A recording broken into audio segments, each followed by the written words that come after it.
जय हिंद साथियों, आप सभी का एक बार फिर से स्वागत है ब्राइटवे के इस ऑनलाइन प्लेटफॉर्म पर।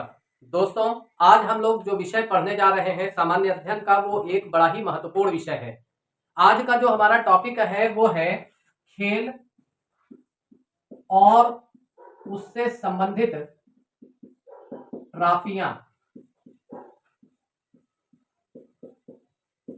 तो खेल तथा उससे संबंधित ट्रॉफियां। दोस्तों, ये एक ऐसा टॉपिक है जिसके क्वेश्चन आपको लगभग सभी परीक्षाओं में मिल जाते हैं, लगभग सारी परीक्षाओं में। तो आज हम लोग इसको सविस्तार पढ़ेंगे, डीप में जाकर पढ़ेंगे बढ़िया से, और खास तौर पर जो इससे महत्वपूर्ण बिंदु है और जो महत्वपूर्ण चीजें हैं बस उसी पर अध्ययन करेंगे। सबसे पहले देखिए, एक तरफ तो ट्रॉफी याद रखिएगा कि ये ट्रॉफी है जिसको हम कहते हैं रणजी ट्रॉफी। पहली ट्रॉफी का जो नाम है वो है रणजी ट्रॉफी। सवाल कई बार पूछा गया अलग अलग परीक्षाओं में, रेलवे में, एनटीपीसी में और भी तरह तरह के जो एग्जाम्स हैं वहां पर पूछा गया कि जो रणजी ट्रॉफी है उसका संबंध किस खेल से है। तो दोस्तों याद रखना है कि ये क्रिकेट से संबंधित प्रतियोगिता है। ठीक है। इसी तरह से एक और ट्रॉफी है जिसे हम ईरानी ट्रॉफी के नाम से जानते हैं। तो ईरानी ट्रॉफी का जो संबंध है वो भी आपका किससे है? क्रिकेट से है। तो रणजी ट्रॉफी भी हो गया, ईरानी ट्रॉफी भी हो गया। एक ट्रॉफी इसी से जुड़ी हुई और है जिसे कहा जाता है दिलीप ट्रॉफी। जो दिलीप ट्रॉफी है ये भी क्रिकेट से संबंधित है। ठीक है।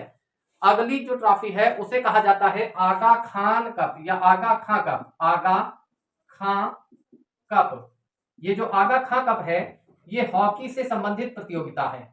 यानी आगा खां कप जो है या आगा खां जो ट्रॉफी है वो किससे संबंधित है? तो वो हॉकी से संबंधित है।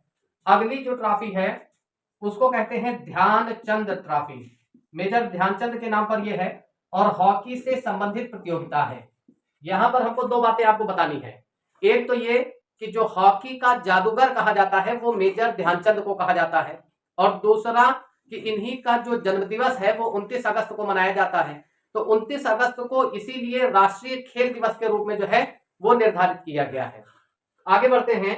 अगली ट्रॉफी है जिसे कहा जाता है रंगा स्वामी कप। जो रंगा स्वामी कप है ये भी हॉकी से संबंधित प्रतियोगिता है। तो इसको याद रखने की जरूरत है कि ऊपर की तीन ट्रॉफियां मैंने जो बताई आपको, जैसे रणजी ट्रॉफी, दूसरा है ईरानी ट्रॉफी, तीसरा है दिलीप ट्रॉफी, ये तीनों जो संबंधित है वो किस खेल से संबंधित है? तो क्रिकेट की ट्रॉफियां हैं। और दूसरा जो लास्ट के तीन बताए हैं जिनमें आगा खां कप है जो कि हॉकी से संबंधित है, दूसरा ध्यानचंद कप है ये भी हॉकी से संबंधित है, तीसरा रंगा स्वामी कप जो है ये भी हॉकी से संबंधित है। अगली प्रतियोगिता है जिसे कहा जाता है मर्डेका कप। मर्डेका कप जो है ये फुटबॉल से संबंधित प्रतियोगिता है। ये याद रखना है कि मर्डेका कप का संबंध किस प्रतियोगिता से है? तो ये फुटबॉल से है। अगली प्रतियोगिता का नाम है डेविस कप। ये जो डेविस कप है ये टेनिस से संबंधित प्रतियोगिता है। ठीक है, टेनिस होता है तो टेनिस खेल से संबंधित है आपका डेविस कप। इसके बाद अगला देखें, पुरुषों में बैडमिंटन की एक प्रतियोगिता होती है जिसे कहते हैं थॉमस कप। तो थॉमस कप किससे संबंधित है? पुरुष बैडमिंटन से। ये बहुत पूछा जाने वाला क्वेश्चन है, हर जगह परीक्षाओं में घूम घूम कर आपको मिल जाएगा। तो पुरुष बैडमिंटन से संबंधित है थॉमस कप। दूसरा है जिसे उबेर कप कहा जाता है, ये भी बैडमिंटन से ही संबंधित है, लेकिन ये महिला बैडमिंटन से संबंधित प्रतियोगिता है। तो थॉमस और उबेर कप में लोग अक्सर कंफ्यूज हो जाते हैं कि कौन सा पुरुषों से संबंधित है और कौन सा महिलाओं से संबंधित है। तो याद रखना है कि पुरुष बैडमिंटन की जो प्रतियोगिता है उसे हम थॉमस कप के नाम से जानते हैं, और जो महिला बैडमिंटन प्रतियोगिता है उसे उबेर कप के नाम से जाना जाता है। ठीक है। अगला जो ट्रॉफी है या अगला जो कप है उसे हम कहेंगे हाफ मैन कप। कौन सा हो जाएगा? Half man cup. ये जो हाफ मैन कप है दोस्तों, कभी भी सवाल करे कि किस चीज से संबंधित है, तो टेनिस की प्रतियोगिता है। ठीक है। तो टेनिस से संबंधित जो प्रतियोगिता है वो कौन सी हो जाएगी? Half man cup. ठीक है। इसके बाद एक प्रतियोगिता है जिसका संबंध है मुक्केबाजी से, उसे कहते हैं मेयर्स कप। तो कभी भी सवाल करता है कि मेयर्स कप का संबंध किस खेल से है, तो आप क्या बताएंगे? ये मुक्केबाजी से संबंधित प्रतियोगिता है। मेयर्स कप, मुक्केबाजी, मां से मेयर्स कप और मां से मुक्केबाजी। ठीक है। अगली प्रतियोगिता है जिसे कहा जाता है रोवर्स कप। क्या होता है? Rovers cup. ये जो रोवर्स कप है ये फुटबॉल से संबंधित है। ठीक है, फुटबॉल खेल से संबंधित प्रतियोगिता का क्या नाम है? तो ये हो जाएगा रोवर्स कप। इसके बाद आते हैं, अगला है बेटन कप। ये जो बेटन कप है दोस्तों ये हॉकी की प्रतियोगिता है। तो बेटन कप का संबंध किस खेल से है? हॉकी से। ठीक है। तो बेटन कप का संबंध किस खेल से हो जाएगा? हॉकी से।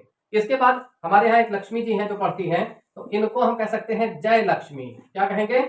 जय लक्ष्मी। तो जय लक्ष्मी जो कप है ये किससे संबंधित है? टेबल टेनिस बहुत अच्छा खेलती हैं लक्ष्मी जी। क्या करती हैं? तो टेबल टेनिस। ठीक है, तो याद रखना है कि टेबल टेनिस से संबंधित प्रतियोगिता का क्या नाम है? इसको कहा जाएगा जय लक्ष्मी कप। ठीक है, अगला है डूरंड कप। कौन सा है? Durand cup. जो डूरंड कप है ये फुटबॉल से संबंधित प्रतियोगिता है। और ये ध्यान रखिएगा दोस्तों कि एशिया में, पूरे एशिया की बात कर रहे हैं, एशिया महाद्वीप में जितने भी देश हैं वहां पर जितनी भी फुटबॉल की प्रतियोगिताएं होती हैं उन सारी प्रतियोगिताओं में जो डूरंड कप है ये पूरे एशिया की सबसे पुरानी ट्रॉफी है या सबसे पुराना कप है। तो एशिया का सबसे पुराना जो अगर कहते हैं कि फुटबॉल से संबंधित प्रतियोगिता कौन सी है तो आप कहेंगे कि वो कौन सी हो जाएगी? तो डूरंड कप। इसके बाद अगला है जिसे संतोष ट्रॉफी कहा जाता है। ये सब कई कई परीक्षाओं में आए हुए हैं। आप लोग अगर पहले से तैयारी कर रहे हैं तो आपको पता होगा कि संतोष ट्रॉफी बहुत पूछी गई है। संतोष ट्रॉफी जो है वो फुटबॉल से संबंधित है। इसी तरह से इससे जुड़ी हुई एक ट्रॉफी है जिसको सुब्रतो कप कहा जाता है। तो जो सुब्रतो कप है ये भी फुटबॉल से संबंधित प्रतियोगिता है। याद रखिएगा डूरंड कप, एशिया का सबसे पुरानी प्रतियोगिता कौन सी हो जाएगी? वो हो जाएगी डूरंड कप। ठीक है, तो सुब्रतो कप का संबंध किससे है? तो फुटबॉल से। आगे बढ़ते हैं, अगली ट्रॉफी है जिसे कहते हैं एजरा कप। ये जो एजरा कप है ये पोलो से संबंधित प्रतियोगिता है। किससे संबंधित है? तो ये पोलो की प्रतियोगिता है, यानी पोलो खेल होता है और उससे संबंधित प्रतियोगिता का नाम है एजरा कप। ठीक है, अगली ट्रॉफी है जिसे कहते हैं वेलिंगटन ट्रॉफी। क्या होगा? वेलिंगटन। तो वेलिंगटन ट्रॉफी जो है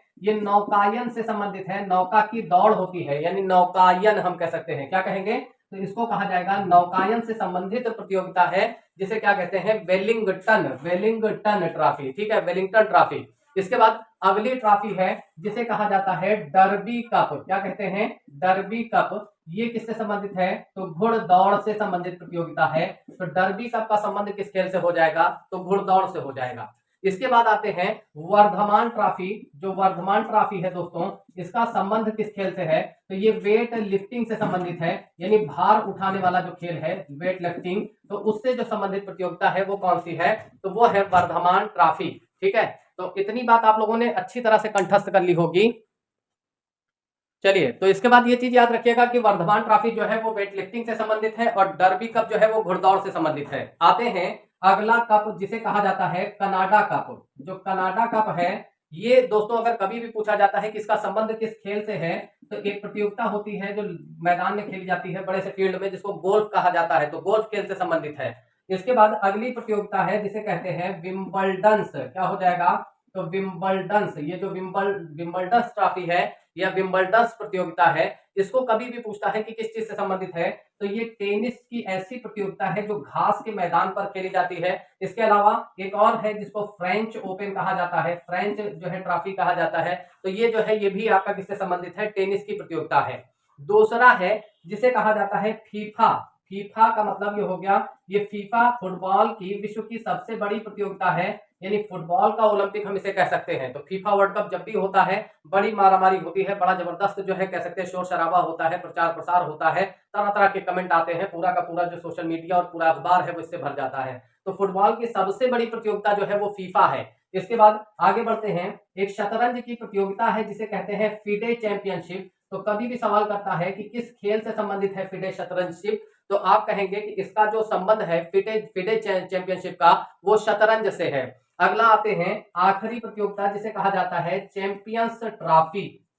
चैंपियंस ट्रॉफी। तो चैंपियंस ट्रॉफी का संबंध किस खेल से है? तो ये हॉकी की प्रतियोगिता है। किससे संबंधित है? हॉकी से संबंधित है। तो आज के लिए हम लोग यहीं पर रखते हैं। ये ध्यान रखिएगा ये सबसे ज्यादा छांटे बिने जो है ट्रॉफियां हैं जो परीक्षाओं में सबसे ज्यादा पूछी जाती हैं। तो इसको आप लोग अच्छे से कंठस्थ कर लीजिएगा। हर तरह की परीक्षा, police, railway, SSC, UPP, UP triple SC, सब में ये काम आएगा।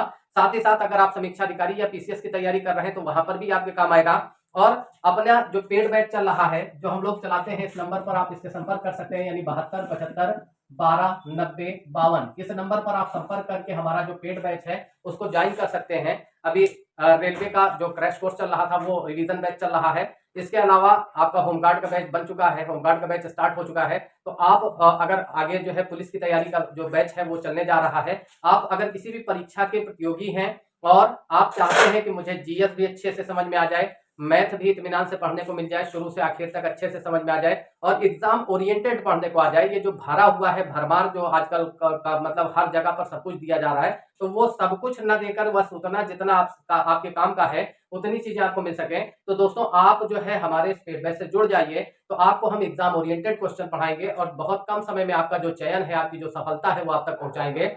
दोस्तों अपनी बातों को मैं यहीं पर समाप्त करता हूं। अगली वीडियो फिर किसी नए टॉपिक पर लेकर आएंगे, तब तक के लिए लेते हैं विदाई। और दोस्तों अगर आप चैनल पर नए हैं तो वीडियो को लाइक करना, वीडियो को अन्य दोस्तों के साथ शेयर करना, साथ ही साथ जो हमारा सब्सक्राइब बटन है उस पर क्लिक करके बेल आइकन पर टिक जरूर करिएगा और ऑल नोटिफिकेशन पर क्लिक कर लेंगे। तो उससे एक लाभ ये होगा कि जो भी वीडियो हमारे द्वारा भेजी जाएगी, जो सामान्य अध्ययन से संबंधित जो महत्वपूर्ण टॉपिक है, जैसे आज ट्रॉफियां आपको दी गई हैं, इसके पहले पौधे और उनकी प्रकृति आपको दी गई थी, उससे भी पहले हमने आप लोगों को कुछ चीजें और दी थी, जैसे मतलब जीवाणु जनित रोग आपको बताए गए थे कि बैक्टीरिया से कौन कौन सी बीमारियां होती हैं। तो ये सारी चीजें देखते रहने के लिए, लगातार अच्छे कंटेंट पढ़ने के लिए आप इस चैनल से जरूर जुड़ें। अगली वीडियो में मिलते हैं, तब तक के लिए नमस्कार साथियों।